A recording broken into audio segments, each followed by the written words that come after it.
টিংখাঙত কৰম উৎসৱ উদযাপনক লৈ বিতৰ্ক একেটা অঞ্চলত দুখনকৈ কেন্দ্ৰীয় কৰম সন্মিলনৰ যোজা যাক কেন্দ্ৰ কৰি এতিয়া দুটা লবিত বিভক্ত হৈছে চাহ জনগোষ্ঠীয় ৰাইজ তথা দল সংগঠন কেন্দ্ৰীয় কৰমৰ নামত চলিছে দুই গোটৰ পৃথকে পৃথকে ধন সংগ্ৰহৰ অভিযান উল্লেখযোগ্য যে বিগত দুবছৰৰ দৰে এইবাৰ তৃতীয়বাৰলৈ টিংখাঙৰ ৰাজগড় চাহ বাগিচা খেলপথাৰত আয়োজন কৰিবলৈ লোৱা হৈছে কেন্দ্ৰীয় কৰম সন্মিলন দুদিনীয়া বৰ্ণাঢ্য কাৰ্যসূচীৰ আয়োজন কৰিবলৈ লোৱা এই কেন্দ্ৰীয় কৰম সন্মিলনৰ লাইখুটা ইতিমধ্যে আনুষ্ঠানিকভাৱে স্থাপন কৰাৰ লগতে অস্থায়ী কাৰ্যালয় মুকলি কৰা হৈছে আছাৰ কেন্দ্ৰীয় উপসভাপতি ৰুস্তুম কুজুৰক সভাপতি হিচাপে লৈ গঠন কৰা উদযাপন সমিতিয়ে ৰাইজৰ পৰা বৰঙণি সংগ্ৰহৰ কাম আৰম্ভ কৰিছে কিন্তু আশ্চৰ্যজনকভাৱে ৰাজগড় চাহ বাগিচা খেলপথাৰৰ পৰা প্ৰায় 3 কিলোমিটাৰ নিলগৰ যুগতলি চাহ বাগিচা খেলপথাৰতো একাংশই কেন্দ্ৰীয় কৰম সন্মিলন আয়োজন কৰাৰ নামত ৰাইজৰ পৰা ধন সংগ্ৰহ কৰিছে যাৰ ফলত ৰাইজৰ মাজত এক বিভ্ৰান্তিৰ সৃষ্টি হৈছে আজি কেন্দ্ৰীয় কৰম সন্মিলনৰ ৰাজগড়স্থিত অস্থায়ী কাৰ্যালয়ত এই সন্দৰ্ভত এক সংবাদমেল অনুষ্ঠিত কৰি ৰাইজক এই ক্ষেত্ৰত সজাগ হ'বলৈ আহ্বান জনাইছে লগতে কেন্দ্ৰীয় কৰমৰ নামত অনৈতিকভাৱে কোনেও যাতে ধন সংগ্ৰহ নকৰে এই ক্ষেত্ৰত কঠোৰ সকিয়নি প্ৰদান কৰিছে উদযাপন সমিতিয়ে আজি আমি যি সংবাদমেল আয়োজন কৰিছো আমি টিংখাং বৃহত্তৰ টিংখাংবাসী ৰাইজৰ সহযোগত কেন্দ্ৰীয় কৰম আমি 2 বছৰ অলৰেডি পাতিলো এতিয়া তৃতীয় বৰ্ষত আমি ভৰি দিছো এটা কথা হৈছে যে আমি যি কেন্দ্ৰীয় কৰমৰ নামত আমি যি দান বৰগণি আমি যি সংগ্ৰহ কৰো এই দান বৰগণিত কিছুমান ব্যক্তিয়ে আমি আটছাৰ ভাৰপ্ৰাপ্ত সভাপতি গোবিন্দ তাঁতী আৰু সাধাৰণ ভাৰপ্ৰাপ্ত সম্পাদক বিনোদ খৰিয়াৰ আমি গম পাওঁ যে কেন্দ্ৰীয় আমাৰ বৃহত্তৰ টিংখাংবাসী ৰাইজৰ সহযোগত আয়োজিত কৰা কেন্দ্ৰীয় কৰম তৃতীয় বাৰ্ষিক কেন্দ্ৰীয় কৰম সন্মিলন তাতে লম্বৈ চাহ বাগিচা তেওঁলোকে ভুৱা কেন্দ্ৰীয় কৰমৰ নামত ভুৱা নিজৰ আটছাৰ পেডত তেওঁলোকে সহি মাৰি উইদাউট ৰিচিভত উইদাউট গুৱাহাটীত তেওঁলোকে পইচা সংগ্ৰহ কৰিছে 30,000 টকা আমি তেওঁলোকক এটা কথা স্পষ্ট কৰি দিছো যে যি আমাৰ দান বৰগণি কেন্দ্ৰীয় সন্মিলনৰ কেন্দ্ৰীয় কৰমৰ যি দান বৰগণি আহে তেওঁলোকে হকিয়াকে যদি কেন্দ্ৰ আটছাৰ নামত কেন্দ্ৰীয় কৰম পাতিছে তেওঁলোকে বৰগণি উঠাক আমাক ক'বলগীয়া নাই কিন্তু টিংখাং কেন্দ্ৰীয় কৰম সন্মিলনৰ নামত যাতে কতো যাতে বৰগণি উঠাব নোৱাৰে আৰু এটা স্পষ্ট হৈ গ'ল যে আজি তেওঁলোকক আমি এটা কথা ক'ব বিচাৰিছো য'ত আমাৰ 30,000 টকা লম্বৈ চাহ বাগিচাৰ পৰা আৰু অমূল্যবাৰী চাহ বাগিচা দুইখন বাগিচাৰ তেওঁলোকে 30,000 পইচা যি কালেকশ্যন কৰিছে এই আটছাৰ পেডত কেন্দ্ৰীয় কৰমৰ কোনো ধৰণৰ পেড ব্যৱহাৰ হোৱা নাই কেন্দ্ৰীয় কৰমৰ কোনো হেৰি নাই তেওঁলোকে কেন্দ্ৰীয় কৰম বুলি তেওঁলোকে মেনেজাৰসকলৰ ঠগ প্ৰবঞ্চনা কৰি পইচা উইড্ৰ কৰিছে আৰু আজি আমি তেওঁলোকৰ বিৰুদ্ধে এখন এজাহাৰ দাখিল কৰিছো টিংখাং থানাত আৰু এই থানাত আমি বিনোদ খৰিয়া আৰু গোবিন্দ তাঁতীৰ নামত আমি এফআইআৰ দাখিল কৰিম আজি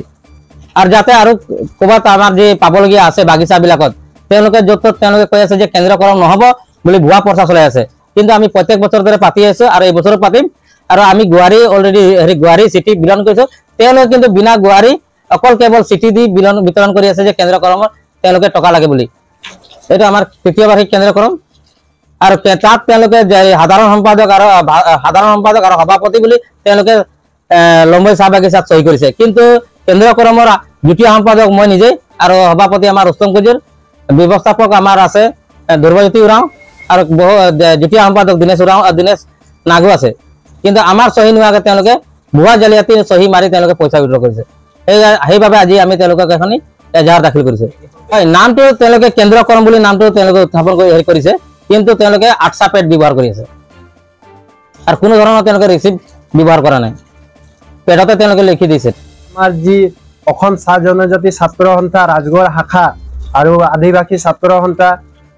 ৰাজগড় আঞ্চলিকৰ দুইটা সংগঠনত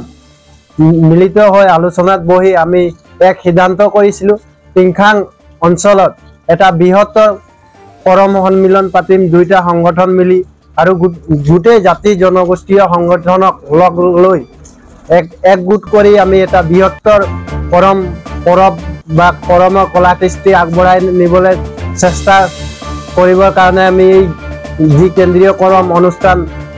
আৰম্ভ কৰিছিলোঁ 2022 চনত আৰু তাত আটছাৰ আমাৰ সম্পূৰ্ণ সহযোগ আছিলে আৰু আজিলৈকে আছে কিন্তু আটছাৰ দুই এজন বিষয়ববীয়া কি কাৰণে কিয় তেখেতলোকে আজি কেন্দ্ৰীয় কৰমৰ পৰা সাইড হৈ পেলাই নিজৰ মুনাফা কাৰণে নে কি কাৰণে আমি বুজি পোৱা নাই ৰাজগড় শাখাৰ বিষয়ববীয়াই, কিন্তু তেখেতলোকে আজি কেন্দ্ৰীয়কৰণ নাম লৈ অন্য ঠাইত পাতিব লৈছে। আৰু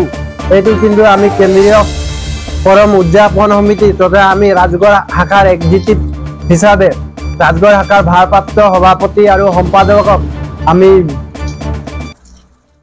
সুধিব বিচাৰিছো, প্ৰশ্ন কৰিছো এই মঞ্চৰ পৰাই যে তেখেতলোকে কিয় আঁতৰি গ'ল আৰু কোনো এক্সিকিউটিভত সিদ্ধান্ত নোলোৱাকে তেখেতলোকে আজি কেন্দ্ৰীয়কৰণৰ নাম লৈ যুক্তলিত পাতিব লৈছে। তো তেখেতলোকৰ কি আছে কি নাই জনাব লাগে। কিবা আছিলে যদি আমাৰ আটচাৰ